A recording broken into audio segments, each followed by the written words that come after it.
Exam ఎలా చేయాలో ఎన్నిసార్లు చేసింటావు ఇప్పుడు దాకా? అంటే ఎన్ని టైమ్స్? 5 టైమ్సా, 10 టైమ్సా, 15ఆ, 20ఆ? ఏమో 100 టైమ్స్ చేసుకున్నావా? అంటే నెలలకు చేసేదాన్ని ఏంటి 10 సంవత్సరాల్లో?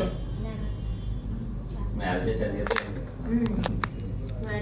ప్రతి నెల చేసుకునే వాళ్ళేమో రిజల్ట్ ఏమవుతుంది 10 సంవత్సరాల్లో మరి ఏమేమి ట్రీట్మెంట్లు తీసుకున్నారు? లాప్రోస్కోపీ కూడా తణుకులో చేసుకున్నారు, ఈవెన్ 3 తణుకులో, తర్వాత జంగారెడ్డిగూడెంలో డిఎన్సీ కూడా చేసుకున్నారు. డిఎన్సీ ఎందుకు పిల్లల కోసమే చేసుకున్నారా?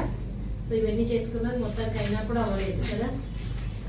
10 ఇయర్స్ అయింది మరి పిల్లల కోసం. సో ఎగ్ కొంచెం తక్కువ ఉంది నీకు, ఎగ్ తక్కువ ఏమిచ్చు తిరిగి 10 సంవత్సరాలు ఎగ్ అంతా అవ్వట్టేసావు.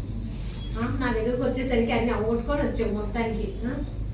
సక్సెస్ అయినట్టే వస్తున్నారు కదా చాలా మంది అని నాకు నమ్మకం. బయట వాళ్ళు అందరూ ఇక్కడికి వచ్చిన పేషెంట్ ప్రెగ్నెంట్ అవడం చూసి నమ్మకం వచ్చిందా? ప్రతి ఒక్కరు చూస్తున్నారు కదా బయట నుంచి.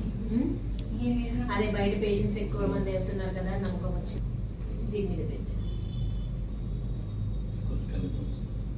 చాలా, అంతే సరిపోద్ది, మ్యాథ్స్ అంతే. అంతేలాగా ముందు మళ్ళీ నాకు కలిసిపోతుంది